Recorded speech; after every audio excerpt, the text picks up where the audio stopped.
Sie ist Umweltschützerin, Bürgerrechtlerin und Feministin und hat 1993 den alternativen Nobelpreis bekommen für ihr Zusammendenken von Ökologie und Feminismus. Sie ist Vorsitzende des International Forum on Globalization.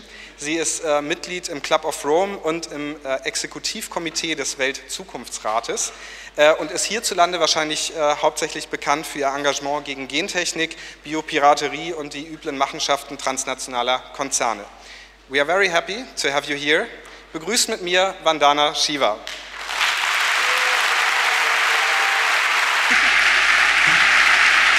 Thank you very much. I'm very happy to be back in Berlin. We were just remembering, Barbara and I, the amazing programs and movements that were organized in 1988 when there was still a wall. And I remember we talked about how walls like that should not exist. And today we live in a Berlin without walls, and there are many more walls to be taken down.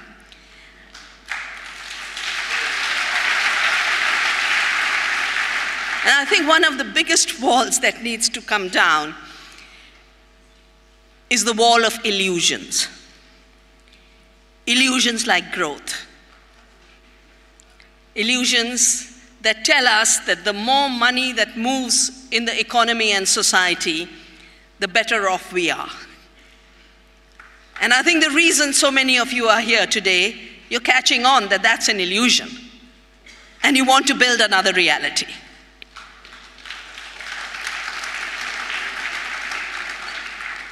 All that economic growth measures is the flow of money. It doesn't work out how the money is created.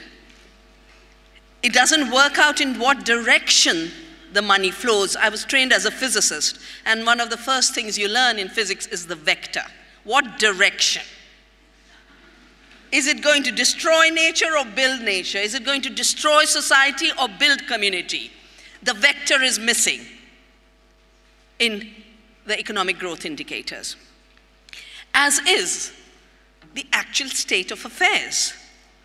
That's the other thing we learn in physics, that things have states. In quantum mechanics, you have quantum states. In classical mechanics, you have classical states, but still the indicators that tell you what is where and how it's behaving. Economic growth indicators tell you nothing. They just give you an anonymous figure. And on that basis, we're supposed to bow down to that indicator and let our lives be wiped out, let the planet's life be wiped out. One reason why we can't trust these indicators is because money itself has become an unreliable measure of the economy. It was anyway never intended to reflect the actual value of things. It was supposed to be a means. And that's why our banknotes say, I promise to pay the bearer. It was just a promise. It was merely a means of accessing resources. But today it's even lost that mooring in real resources. Money can make itself and multiply itself like a virus.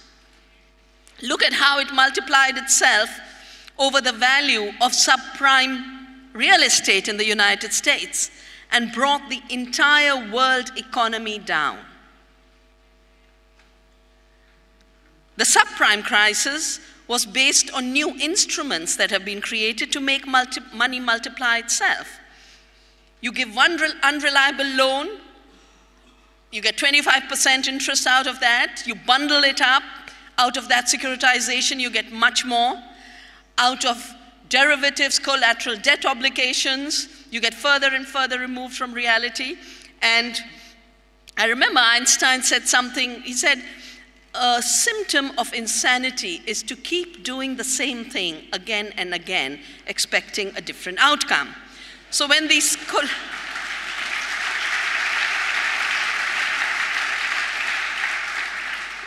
collateral debt obligations started to go wrong, they squared it.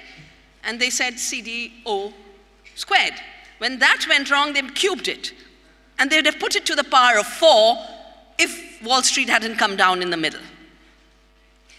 Second reason why we have to question economic growth and go beyond growth is because the increased flow of money is increasingly taking place at the cost of nature and people.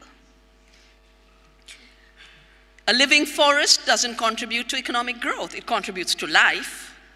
And the first movement I was very privileged and honored to be part of was the famous Chipko movement, which fought against commercial forestry, which contributed to growth. Every tree cut registered in the market, and it contributed to growth. Every living tree contributed to life. And the women of my region came out and said, we are going to hug the trees. You can't cut the trees till you kill us. In 1981, we got a logging ban in the source of the Ganges River, in the high altitude mountains of where our mighty rivers start, because the women's wisdom that the most important function of the trees is stabilizing flows of soil and water, that's the economy of nature, the real oikos, the real household, in which growth must take place, not chopping down trees and having this much square foot of timber traded, this much royalties collected out of destruction of forests into dead timber. The interesting thing is, governments are now, as was said in the introduction, revisiting the idea of growth. I remember my dear friend and sister, Marilyn Waring, wrote a fat book called If Women Mattered. And she had become the youngest MP in New Zealand and had been very important in making New Zealand a nuclear-free zone. She was very puzzled that every time she went to Parliament to ask for more money for childcare or more money for welfare, she would be told there's no money. And every time there was a defense budget, there was always money. So she decided to investigate, where do these growth figures come from? Where does this gross national product and gross domestic product assessment come from?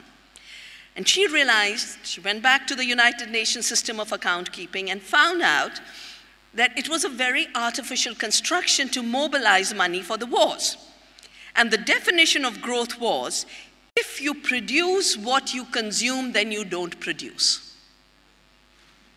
Since nature recycles everything and therefore produces what she consumes, she doesn't produce. All of the sustenance economies of the third world, of the household, women, we produce and we consume. That doesn't count. So the real economy of nature and people is turned into a zero in the very definition of GNP and GDP. Aristotle actually distinguished between two economies. He called one chrematistics, related to money making, and he called the other oikonomia, related to the maintenance of life. And that's the real issue. What economic growth is promoting is extremely efficient ways of money making by a few, at the cost of the lives of people, lives of community, lives of the planet. And that is why we have to go beyond it. India stands out as such a conspicuous example in this growth debate. China and India are the two countries that are always cited these days. And I say these days because in the decade of the 90s, we used to be told in India, we've got to be like the tigers and the dragons of Southeast Asia. In 1997, their economies collapsed. And growth needs poster children. The giant countries of Asia, China, and India have become the new poster children of growth, but we'll go the same way because we are being asked to predate on the very things that support us, nature's economy and the sustenance economy. So India has 9% growth. But what's growing? Are people better off? Are our ecosystems healthier? No. You can look at every sector. You can look at land and you can look at biodiversity, you can look at food, you can look at water. And let me tell you a few stories of how exactly the 9% growth that makes India a shining India is rooted in the destruction of the very foundation of our civilization that has stood the test of time for more than 10,000 years. One of the arguments repeatedly used is the reason we need high growth rates is growth will lead to poverty removal. And a very simple metaphor is used. If you don't have growth, the cake won't go bigger. If the cake is not bigger, the poor won't have a bigger share. But economic growth is stealing the cake of the poor. In fact, it's stealing the bread of the poor. In the few days before leaving home, I've been busy with supporting farmers across India who are defending their land. On the 9th of May, just outside Delhi, farmers who were protesting the land grab and land wars were shot at. According to the farmers, more than 70 people have been killed. According to the government, 4 people have been killed. There is not an investigation yet to confirm what exactly is the number. But homes were burned. 5,000 police surrounded this group of villagers. And like I mentioned, this is just outside Delhi. In the name of building an expressway, 5 new mega townships are being built. One of these townships is a sports city. And the Formula 1 track is being built on it. That's what got the farmers really angry. The farmers had been paid 300 rupees for the land by the government, which appropriates the land on behalf of private interests. The private interests sell off that same land at when I say 300 rupees, it's for a square meter, the dimension of this table. That's what the farmers got. The big business sells it off, the speculators sell it off at 600,000 rupees, the same land. Just moves from one hand to the other. That's a 200,000% increase in growth in the money economy. So if you're only looking at that, of course more money is flowing. There are more billionaires being created. And 100 of the new billionaires of India now control 1/3 of India's economy. If they are allowed to keep grabbing the land and water of the people, they'll control 2/3 of the economy. But what happens to the people? They're left without land, without livelihood, without food, without a future. 1 million young men are unemployed in this area, and in the first few days when they get the money for compensation, they have a few drinks, they get a few motorbikes, they run around, and then it's over, and they're unemployed. And beyond a point, as an unemployed person, what do you turn to for a living? Crime. Crime contributes to growth hugely, but does it create healthy societies? The other area is where a mega steel plant is being created. Supposed to be a Korean company. We did the analysis. It's not Korean at all. It's owned by Wall Street now, since the privatization of Korea's assets. The farmers will lose 4 million rupees an acre because of very prosperous farming. Doesn't count in the national accounts because they grow the betel leaf. A betel, it's called the pan, which Indians use as a digestive. It's not in the international trading system. The company itself, it's supposed to be the biggest investment in India, $12 billion. In 8 years out of mining alone, they'll have recovered this. They have a captive mine, a captive port, a captive power plant. This growth economy is an economy of captivity. And the place we see this most dramatically is in the field of agriculture. I was introduced as the person who deals with GMOs. Let me tell you the story of growth in the seed sector. India is the land of cotton. Gandhi spun cotton for our freedom. He brought out the spinning wheel and said, let's make khadi. So for us, cotton is a fiber of freedom. But today it has become a fiber of slavery. Monsanto entered India in 97-98 with its GM cotton. It entered illegally. I had to file a case in our Supreme Court. They were stopped from selling commercially their seeds, and it took them 4 years to get the appropriate approvals. When they did, the cost of seed went up from 5 to 10 rupees a kilogram to 8,000% higher, more than 4,000 rupees a kilogram. 10 billion rupees was what Monsanto was extracting annually in terms of royalty payments. That's a lot of growth, but it's growth for Monsanto. What does it do to the farmer who gets trapped in non-renewable GM seeds that have intellectual property patent protection? The first thing is, seed must give rise to seed. That's the nature of seed. So there's a lot of growth when seed becomes seed, because seed multiplies, seed gets rejuvenated, seed is distributed. But non-renewable seed doesn't allow seed to go to seed. You have to buy seed every year. So in nature, there's a new scarcity created, but for Monsanto, there's a new multiplication of profits created. When Monsanto extracts 8,000% increase in seed costs, and the seed itself is not pest control technology, one of the biggest myths of genetic engineering is that it increases the production of food and we must have it in order to remove hunger. In fact, there is not a single case in which genetic engineering has led to an increase in a crop. Our native seeds are producing more because we do seed saving in Navdanya, the movement has started, and we've just collected field data. Monsanto's average is 500 kilograms an acre, and farmers growing native seeds organically are harvesting 900 to 1,000 kilograms an acre. Farmers have to buy pesticides. There's new pests that have been created. The bollworm has become resistant. They're now bringing a second Bt gene into the crop called Bolgard-2. The result of it means debt for farmers.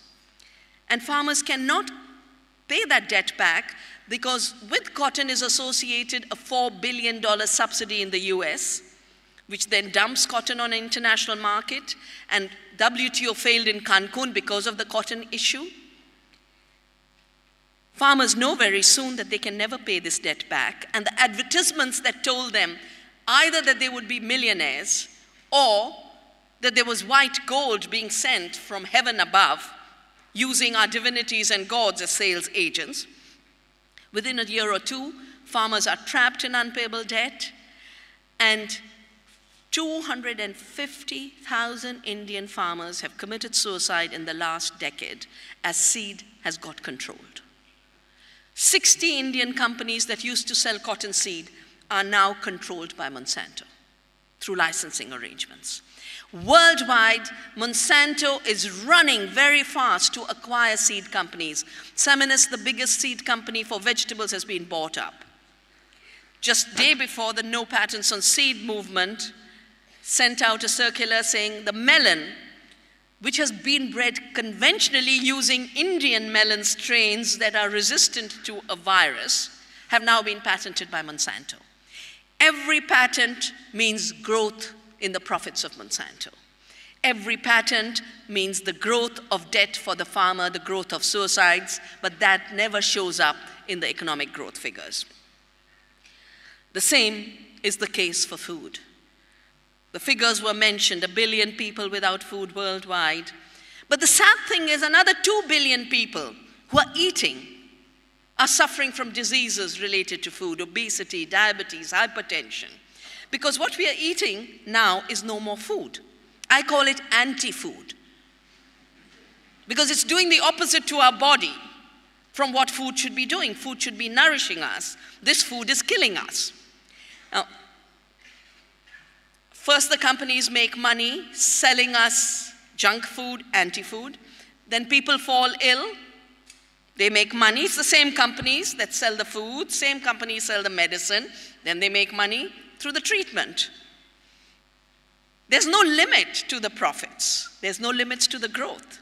But there's a huge limit to the people's lives. We used to grow and eat 8,500 plant species. Now only 8 are traded globally. Only 8. And most of them are corn, soya, canola, cotton, because that's where the royalties and patents are associated. The result of this has been that in the last decade and a half of globalization and trade liberalization, India has gone from a food self-reliant country to a country of hunger. Our per capita consumption of food has dropped from 171 kilograms per capita per year to less than 150 kilograms per capita per year. We have a report done by Navdanya, Why is Every Fourth Indian Hungry?, analyzing the roots of this new hunger. Every third Indian woman is today so desperately malnourished that she loses.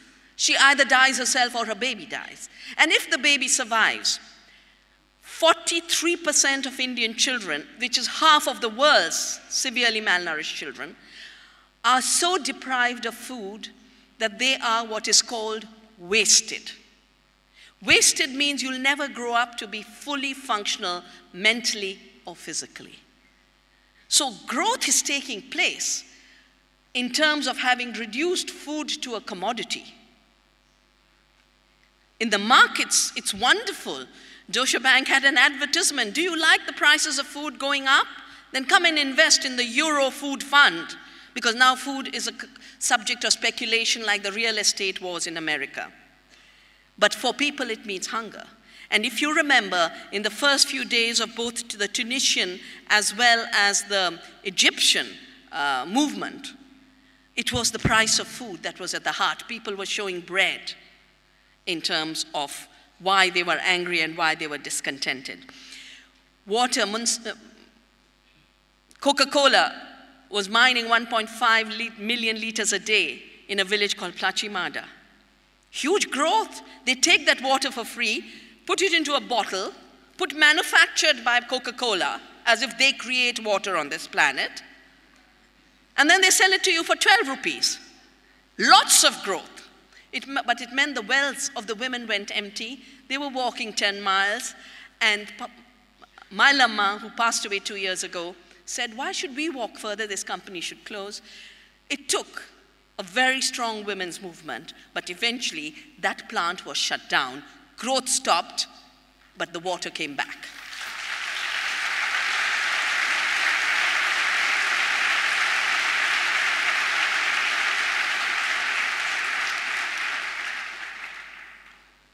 But there are two other reasons why we need to move beyond growth, beyond the fact that it is an illusion. Today, growth can only grow at the cost of democracy. It can only grow by destroying free societies. In Europe, it means by dismantling the welfare system. It means putting structural adjustment first, putting the recovery of banks first, letting people's jobs, welfare, education, health go to the dogs. We're seeing that in the 4 countries under structural adjustment in Europe: Greece, Portugal, Spain, where there are protests right now, and Ireland. Remember, Ireland was the roaring tiger on the growth model. Look where growth brought it. But it isn't just democracy that is being destroyed. Growth today in our parts of the world is coming through the barrel of a gun. And we can't afford this. We can't afford the militarization of our societies. We can't afford our farmers and tribals to be killed just because there's huge money to be made out of mining of bauxite for aluminium and iron ore for steel and all the rare metals that go into everything we touch.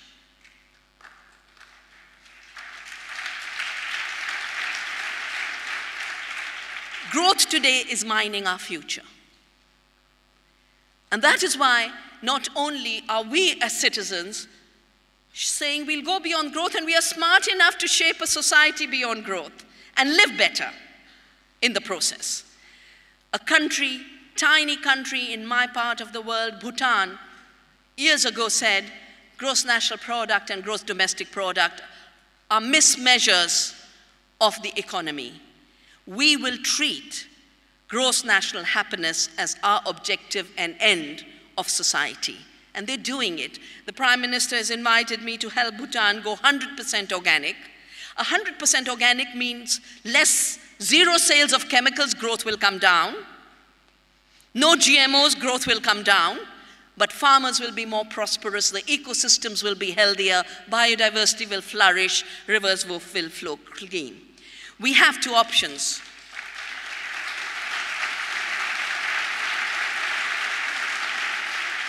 We have two options before us. Either to recognize that there are limits of the earth, that we are part of the earth and build earth community and earth democracy, or allow the total devastation of this planet, and with the devastation of the planet, an extinction of the human species with very fast growth. The only thing the growth model is leading us to is our own extinction. No other species has been stupid enough to do that. Surely the human species should rise with higher intelligence and higher emotions, love, and values, and I know we can do it. This dinosaur of a false model must collapse. Let's show the way before it causes too much destruction. Thank you.